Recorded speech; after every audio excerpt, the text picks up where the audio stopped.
Bismillahirrahmanirrahim. Alhamdulillahi rabbil alamin. Wassalatu wassalamu ala asyrafil anbiya'i wal mursalin sayyidina wa habibina Muhammadin wa ala alihi wa sahbihi ajma'in wa la hawla wa la quwata illa billahil aliyil azim, amma ba'd.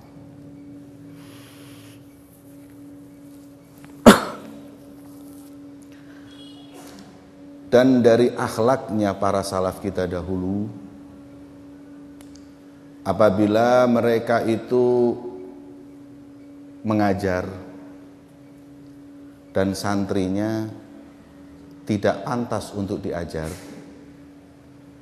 karena ketidakikhlasannya dalam menuntut ilmu, maka mereka tidak memotong, tidak memutus taklim atau pengajarannya, akan tetapi mereka minta kepada Allah agar santrinya, muridnya tersebut dijadikan hamba yang mukhlis, yang ikhlas. Ini adalah karena rahmah, kasih sayang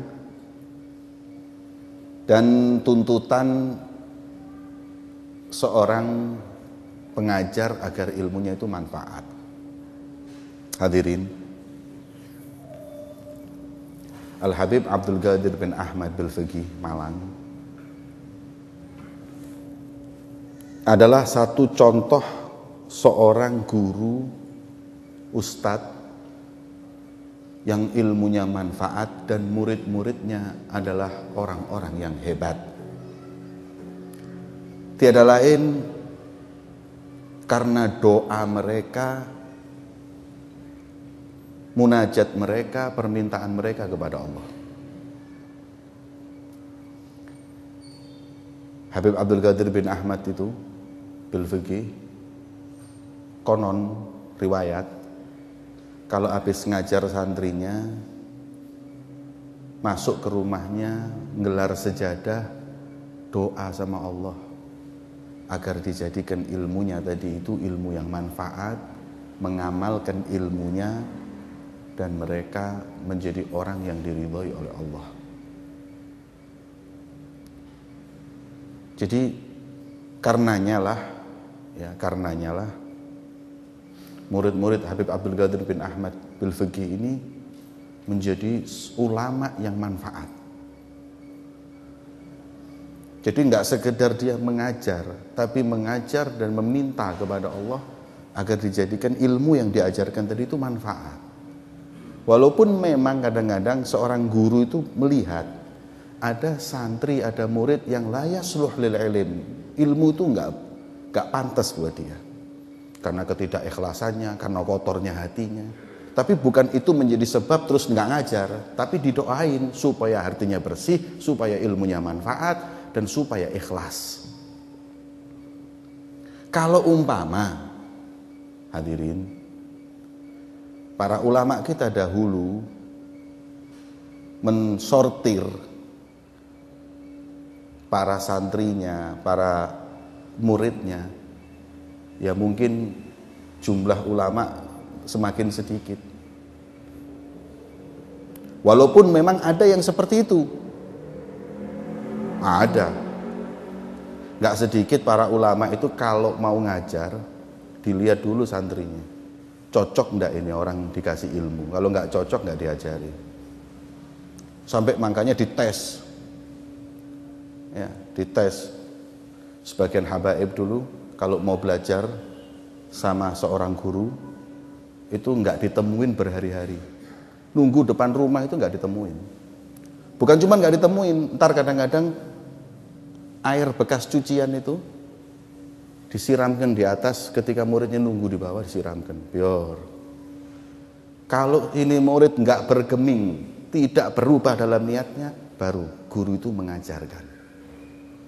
Murid dulu tuh kayak gitu, dites sama gurunya, diuji sama gurunya untuk melihat keikhlasan dan tekadnya dalam menuntut ilmu. Ya kalau murid sekarang lah guru ngomong keliru titik nesu. Guru gak teko ribut, ngopo gak teko ustaz. Loh. Masamu pemain ketoprak ustazmu ya. Gak teko kon ngamuk-ngamuk ini.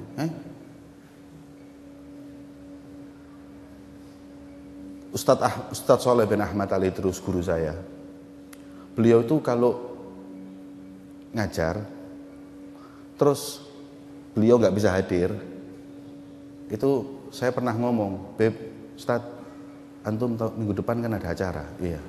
Ini zaman saya waktu ngaji di Tanjung dulu. Berapa ya?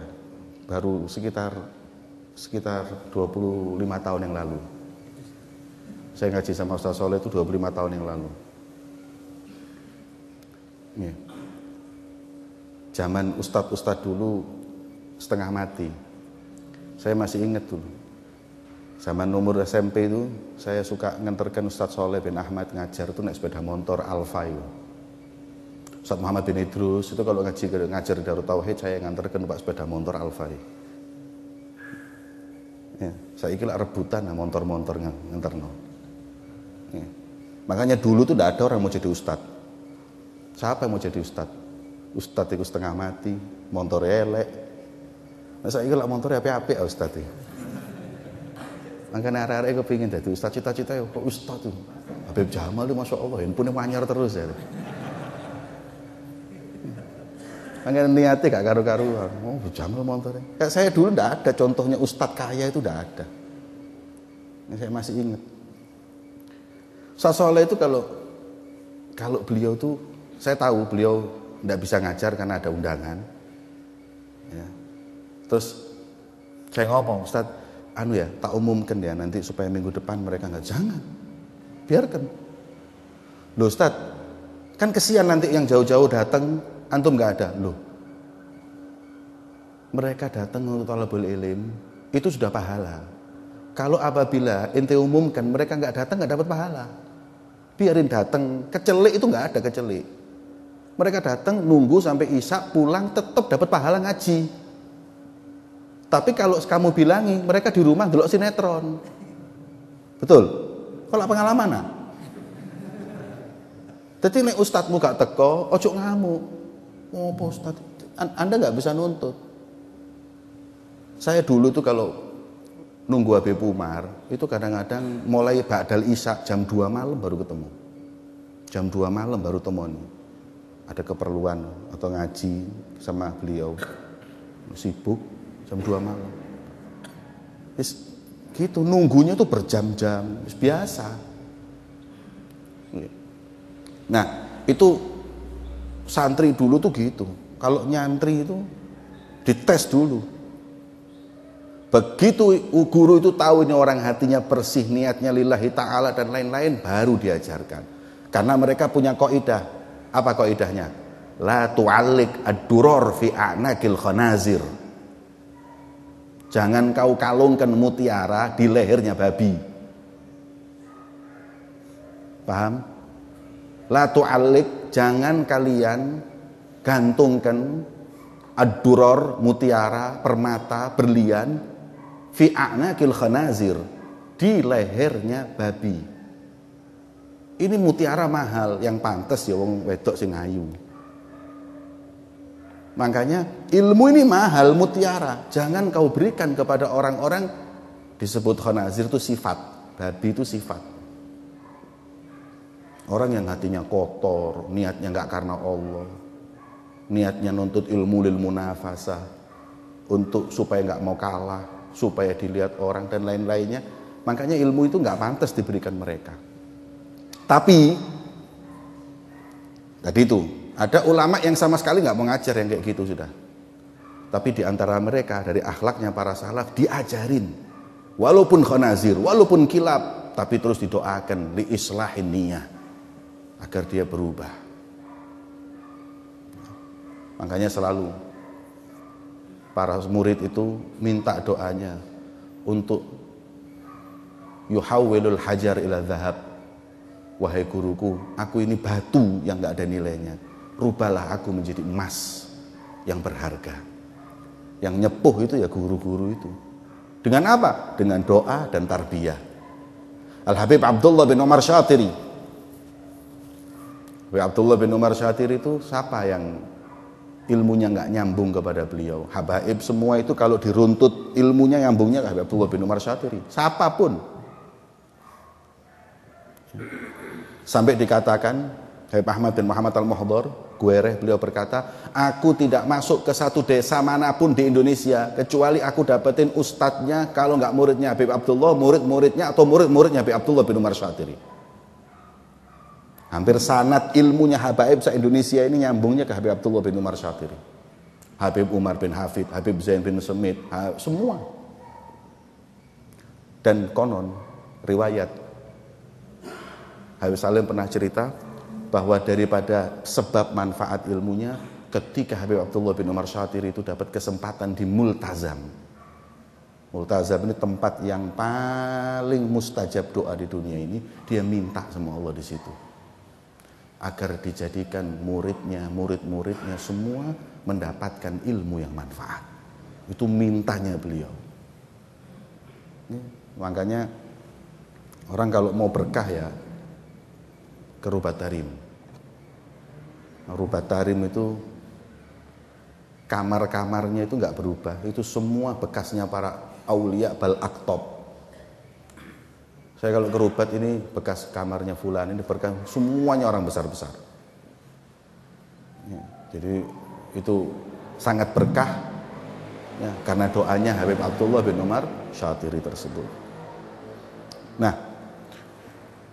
hadirin, beliau mengatakan seperti ini, apabila para ulama itu tahu bahwa santrinya dengan bukti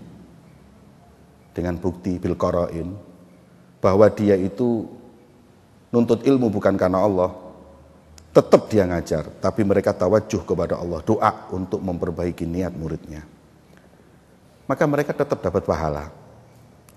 Mereka bukan terus meninggalkan santrinya karena tidak ikhlasnya niat. Fa inna dzalika bi muradi syari', karena syariat ini zahirnya mengatakan ajarkan ilmu. Urusan niat itu kan urusannya Allah. Hati itu urusannya Allah. Kita ma'alaina illal balagh. Kita cuma nyampein. Li'anna al-ilma yahmilu li'amrain, karena ilmu itu hanya dua. Yang pertama mengamalkan, yang kedua ihya syariah bihi. Dengan kita ngajar ya, maka ilmu itu akan diamalkan atau minimal kita menghidupkan syariat dengan ta'lim dan ta'allum, ngajar dan belajar. Itu sudah ihya syariah. Makanya kalau orang itu nuntut ilmu, hatinya bersih dan mengamalkan, dapat dua, sudah menghidupkan syariat, mengamalkan ilmunya. Tapi kalau nggak ngamalin, minimal sudah mendapat ihya syariah, menghidupkan syariat. Jadi kalau dua-duanya dilakukan, sempurna pahalanya. Tapi kalau cuma satu, ajrun naqison, maka pahalanya berkurang. Kana Sayyidi Ali Al-Khawas, gurunya Imam Sya'rani, namanya Ali Al-Khawas. Beliau berkata, tidaklah seorang yang menuntut ilmu kecuali dia itu pasti mengamalkannya, walaupun hanya untuk dirinya, walaupun dia bermaksiat. Kenapa? Karena dia setelah menuntut ilmu, dia tahu mana halal dan mana haram. Walaupun dia melakukan yang haram, tetap dia tahu bahwa itu perbuatan haram. Dan di situ efeknya dia akan yatub wa yandam. Sampean ngaji, sampean tahu mana riba, mana yang baik, mana yang jual beli halal, mana yang riba. Walaupun sampean tetap jual belinya haram, Anda di situ sudah tahu. Berarti saya berbuat yang haram. Ada saatnya kalian tobat, nyesel. Tapi kalau orang jahil, repot. Dia nggak tahu kalau yang dilakukan itu haram. Kapan tobatnya? Kapan nyeselnya? Oh, nggak tahu kalau itu haram. Makanya matan di Zubat itu, wa kullu man bi ghairi ilmin ya'malu a'maluhu mardudatun la tuqbalu wa alimun bi ilmihi lam ya'malan mu'adzabun min qabli ubadil wathan.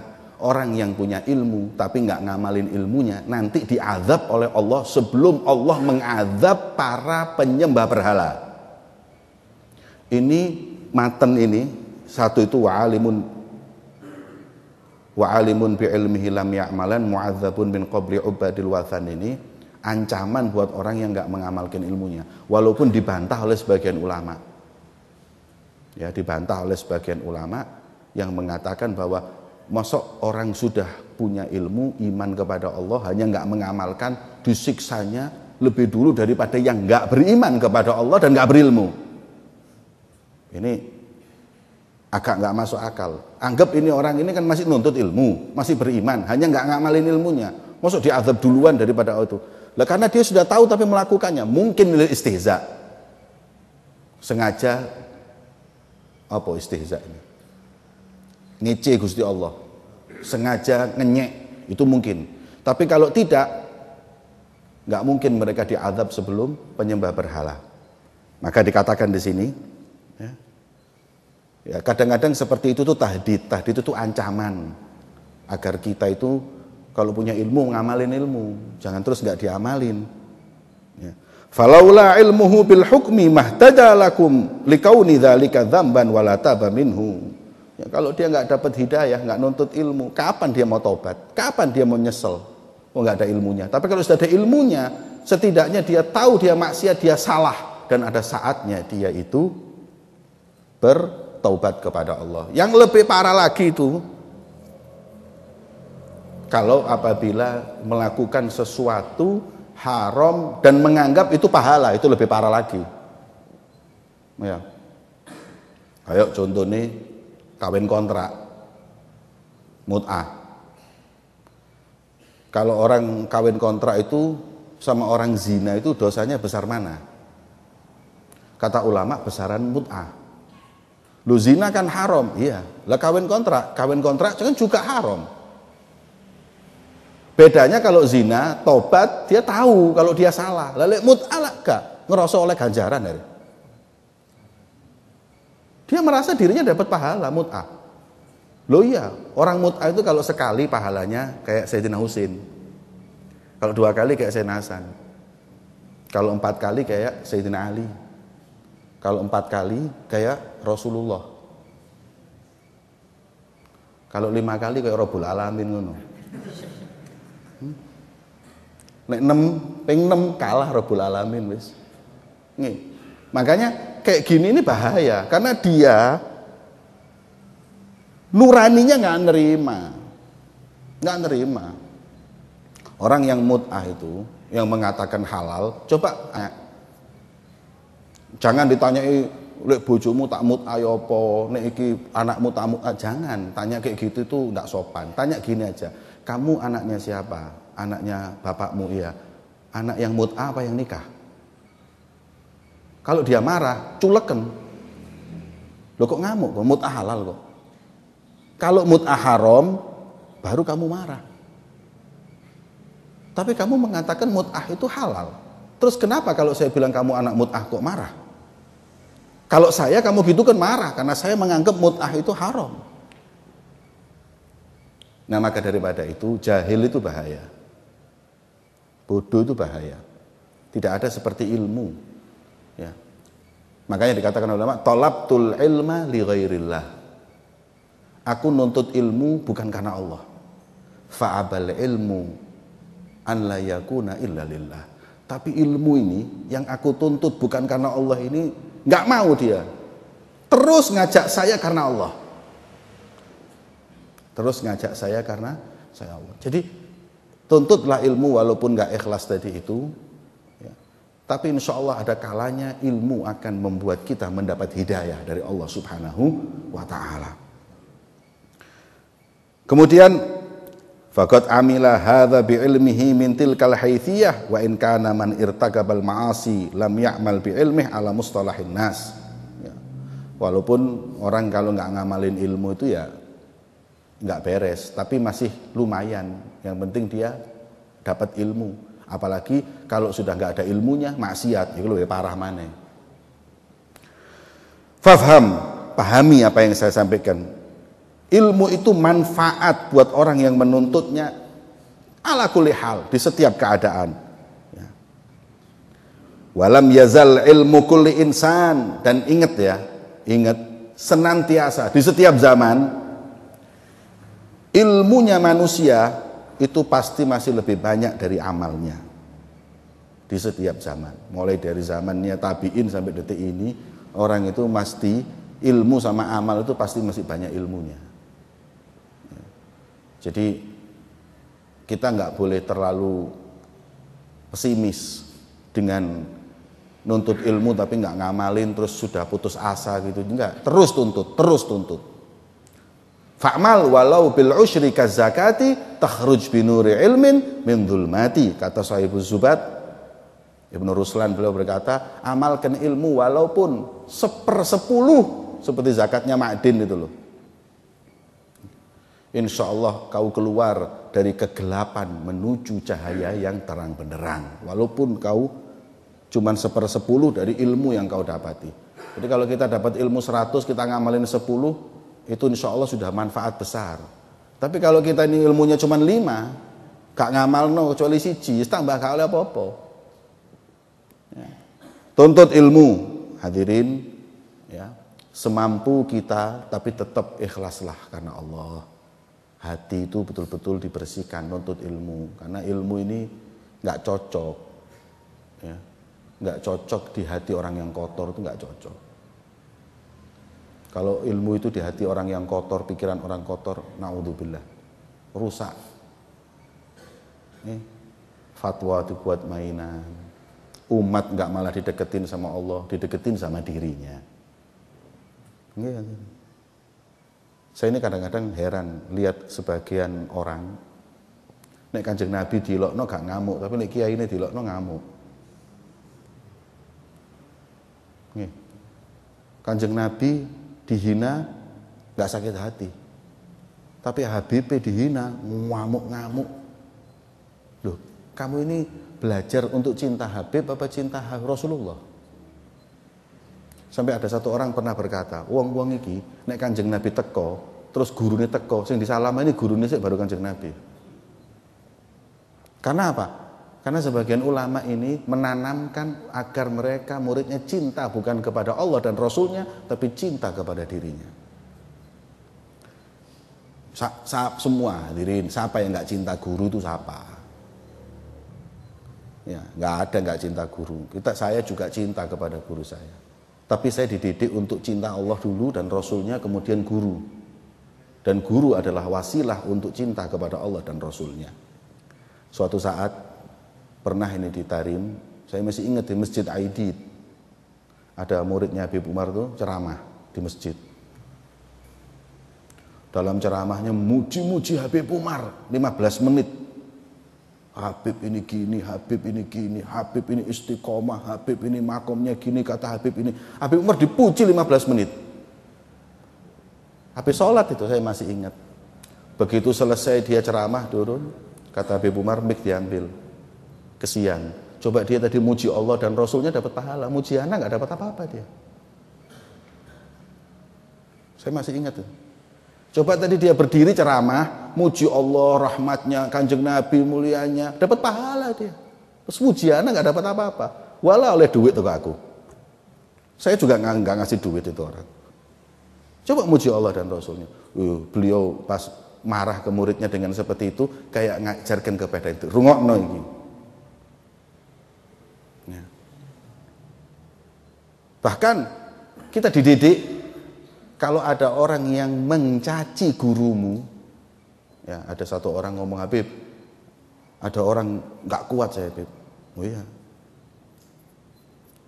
Saya pernah pengalaman ceramah bareng satu orang, yang satu ini nyaci maki guru saya. Wes kudu tak loko bae wisan. Tapi saya nggak kuat, nggak kuat, coba samblek kowe opo, nggak kuat saya. Tapi saya tahan. Mukanya Habib Umar depan saya. Ya. Kemudian setelah selesai saya pulang, saya merasa ngoncep kone, bencong kone, gurumu dilokno meneng ae. Terus baru gitu saya, waduh rek aku gak Kepikiran saya. Pas ketemu guru saya ceritakan. Saya ceritakan guru saya. Kemudian kata guru saya, terus apa yang kamu perbuat? Saya diam Habib. Ahsan wa'lam anni qad samahtu. Aku sudah maafkan orang yang nyaci maki aku di depanmu. Jadi ente ngapain mau marah sama dia? Aku sudah maafkan kok. Utus saya kalau lihat orang itu sudah nggak kuat. Tapi ketika Habib ngomong kayak gitu, sekarang lihat dia udah biasa saya. Saya mau ngamuk buat apa? Habib sudah maafin. Ceramahnya Habib Umar juga menjelaskan kalau mahabbah cintamu kepadaku, kesetiaanmu kepadaku itu nampak ketika orang mencaciku di hadapanmu. Kalau kemudian kau tetap berakhlak, kau beradab yang baik, berarti kau jujur dalam kecintaanmu. Tapi nek kon ngamuk-ngamuk malah enggak. Ini tarbiyah agar kita itu cinta Allah dan Rasulnya. Ya, cinta Allah dan Rasulnya. Dulukan Allah dan Rasul. Karena kita itu belajar itu supaya cinta Allah. Kita belajar ke Habib, ke Ustadz, ke Kiai semua. Kenalkan aku dengan Allah. Kenalkan aku dengan Rasulullah. Makanya nggak pantas kalau seorang ulama suka muji dirinya. Atau menceritakan keramatnya, mimpinya, dan lain-lain. Itu maksudnya apa? Supaya orang-orang cinta kepadamu, supaya kau tuh kelihatan magom. Nah, ya. Saya guru-guru saya itu kalau mimpi-mimpi gitu nggak pernah diceritakan, mesti ceritanya secara pribadi. Itu pun diamanati, jangan cerita orang. Golek wis meninggal baru ceritanya. Khawatir. Kita ini khawatir nanti orang ini kita ajak cinta pada diri kita. Enggak, tapi kita harus membuat orang itu cinta kepada Allah dan Rasulnya Muhammad Sallallahu Alaihi Wasallam. Ya, itulah tujuan para muallimin, para akhlaknya para as-salafun shalihin, bagaimana mereka mendidik para santrinya, para murid untuk memenuhi hati mereka cinta kepada Allah dan Rasulnya. Walaupun gak ikhlas di awal, tetap terus dididik. Ya, yang namanya batu itu disepuh, disulap hingga menjadi emas permata. Itu yang hebat. Makanya kalau nggak salah di kitab Jawahir Lu'lu'iyah itu disebutkan. Anda tahu nggak hadirin, keramatnya ulama yang paling hebat itu apa? Keramatnya wali yang paling hebat itu apa? Kalau antum dan ana dan saya ini, keramat itu kan iso nebak-nebak wong, itu keramat. Atau bisa tahu sesuatu yang gaib. Enggak semenang 01. Enggak, wah itu masya Allah itu top itu berarti pas tebakannya itu dianggap keramat. Nek ngono dianggap keramat, Ki Joko bodoh itu keramat ya.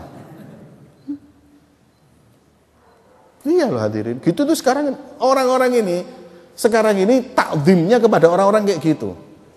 Menganggap ini karomah, ini kalau doa mustajab, kalau ini kadang-kadang ini top. Kenapa? Iso mumbul. Anda lihat orang bisa terbang, heran kenapa? Lu keramat bisa terbang. Kalau terbang itu keramat, manuk gereja itu wali kabeh. Iso mumbul kabeh. Iso ngilang, jin iso ngilang. Nyi Loro Kidul iso ngilang. Apa? Keramat ini memang itu karamah, itu kemuliaan yang Allah berikan. Tapi itu bukan karomah yang besar. Karomah yang besar itu, karomah yang ulama besar itu, preman, bajingan, setan, bendino mabuk, zina, ngilokno wong, wis bejat, duduk sama dia, dididik menjadi orang soleh, kenal dengan Allah dan Rasulnya. Berapa tahun keluar dari pangkuannya dan didikannya menjadi ustadz. Makanya karomah yang besar tuh Salasan Baharun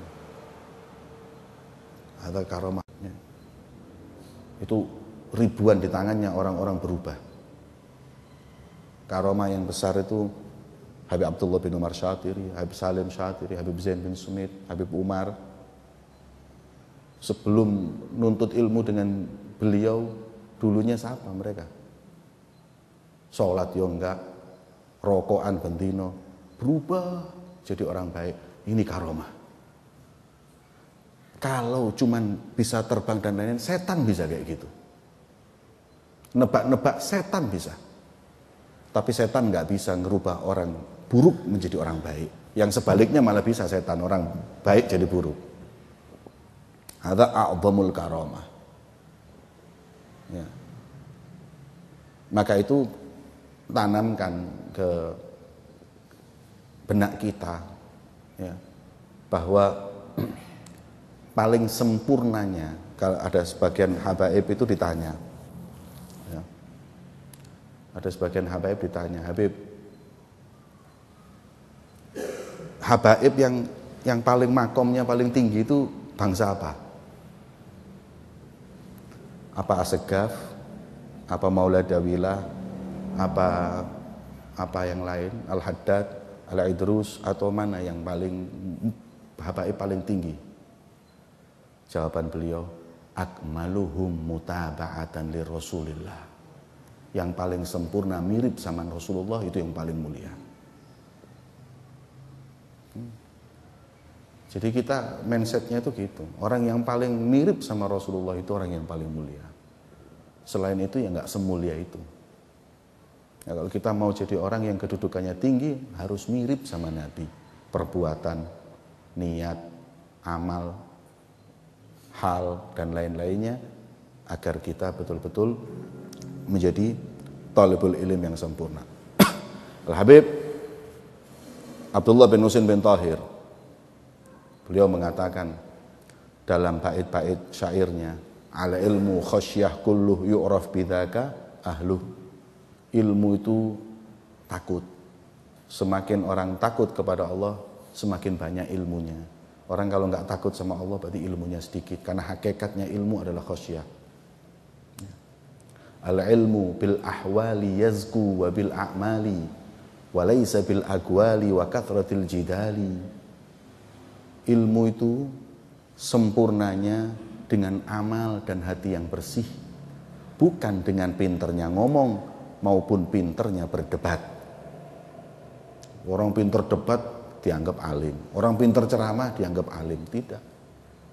Alim itu khasyah, takut sama Allah. Alim itu amalnya sempurna seperti diajarkan sunnahnya Nabi Muhammad.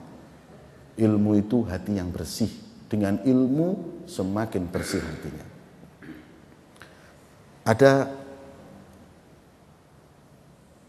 Ada nasihat waktu dulu pernah kita reuni, ya, saya masih ingat. Kita ini kan pernah reuni sama teman-teman lulusan Hadramaut itu.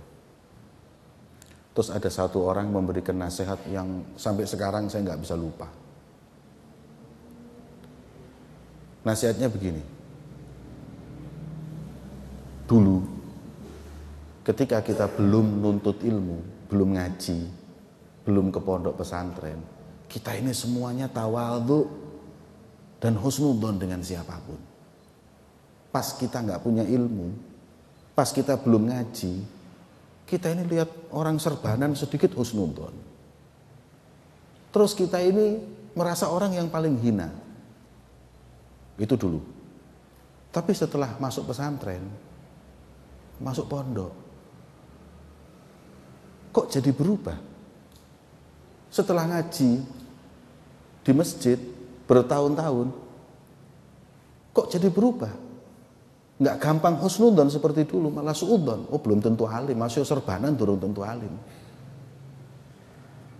Terus kita nggak jadi tawadhu lagi kayak dulu. Dulu kita merasa orang yang paling hina, paling bodoh. Tapi setelah ngaji, setelah nuntut ilmu, kok kita merasa paling alim? Loh, mestinya dulu yang kita nggak tahu keutamaan tawadhu, dan sekarang setelah ngaji tahu keutamaan tawadhu, mestinya lebih tawadhu. Dulu saya nggak tahu husnudzon itu baik, tapi saya husnudzon dulu. Sekarang setelah belajar keutamaan husnudzon, kok malah justru nggak husnudzon saya. Ada apa dengan ilmu yang saya dapat? Ada apa dengan ilmu yang saya raih? Kok ilmu ini tambah buat saya suudzon? Kok ilmu ini buat saya sombong? Apa niat kita nggak beres? Nah ini seperti ini nih penting. Ini buat saya pribadi. Ya. Makanya orang yang dihargai orang itu kelihatannya enak. Ya, dihargai orang, diciumi tangan, kalau datang di majelis berdiri orang, itu kan kelihatannya dilihat enak. Ya. Padahal kata ulama, ad-duhur qasmud-duhur. Ini semuanya ngerusak hatinya orang. Ya. Dicium tangan, akhirnya merasa dirinya lebih baik daripada yang mencium. Ya. Orang berdiri, merasa dirinya di majelis jadi orang yang paling mulia. Dan ini kan tambah rusak kabeh ya. Justru yang aman ini ya yang hadir pengajian ini sing gak ketok iki aman hadir. Mosok mau sombong ini tidak mungkin wulu gede buri. Tapi yang di depan ini yang bahaya. Lek gak ikhlas gak dadi apa-apa. Ya. Nah, saya kayak ada majelis gitu. Ya. Ada guru saya Ustaz Muhammad bin Idrus Al-Haddad. Beliau orang yang nggak mau duduk depan itu, nggak mau. Cuma suatu kali ketika saya lihat Habib, antum nggak duduk depan nggak masalah, karena memang orangnya tawadhu. Cuman yang saya khawatirkan kalau antum nggak duduk depan, apa nggak nanti orang-orang yang bodoh duduk depan? Karena ikhlasnya beliau langsung berdiri, beliau duduk depan. Cuman saya lillahi ta'ala saya ngomong. Kalau enggak orang-orang kayak beliau duduk di depan, terus yang duduk depan orang bodoh tambah enggak karu-karuan. Akhirnya orang-orang ini menganggap yang di depan ini nanti adalah soal contoh, padahal bukan contoh nantinya. Ya. Hakikatnya orang duduk depan itu harus merasa dirinya enggak pantas, paling pantas di depan, di belakang sana loh. Atau tawadhu. Orang duduk di depan, tapi dia dalam hatinya, ana enggak pantas duduk sini. Pantasnya ana duduk depan. Itu tawadhu, walaupun duduknya depan. Tapi duduk belakang, maju depan, dan aku ndek kene, aku tak tawadhu iki sombong. Berarti dia merasa tempatnya mestinya di depan, tapi dia di belakang. Ini sombong. Ya. Nah, seperti itu. Jadi kalau perbuatan para ulama ini beda-beda. Ada yang senang duduk depan, kita husnudzon. Ya, memang kalau enggak beliau duduk depan, siapa yang mau duduk depan? Kita kan kepingin di depan ini orang-orang yang berilmu yang nonton kita. Seperti itu. Ala kulli hal hadirin yang dimuliakan oleh Allah. Guru saya pernah Habib Umar. Di depan saya loh ini. Ada satu habaib ngomong gini, Habib, antum punya murid, bisa nggak usah pakai imamah? Karena saya lihat murid-murid antum ini semuanya pakai imamah. Bisa nggak usah pakai imamah? Istilahnya biar tawadhu. Jawabnya Umar, la. Suruh pakai imamah, gua suruh belajar tawadhu. Kalau untuk tawadhu hingga meninggalkan sunnah, kata Habib Umar, terus yang mau pakai imamah sunnah Nabi ini siapa? Oh, dodol bakso itu aku imaman. Ya mereka tetap pakai imamah sunnah Nabi, tapi suruh belajar tawadhu, suruh husnudzon. Tapi kalau untuk meninggalkan sunnah enggak. Tapi tidak, terus percuma, tidak. Imamah harus pakai.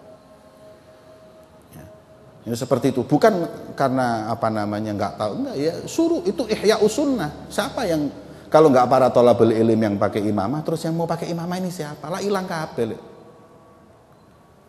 Ya, masyhadnya seperti itu, manhajnya seperti itu, metodenya seperti itu. Walaupun ada yang tidak, ya terserah. Ya.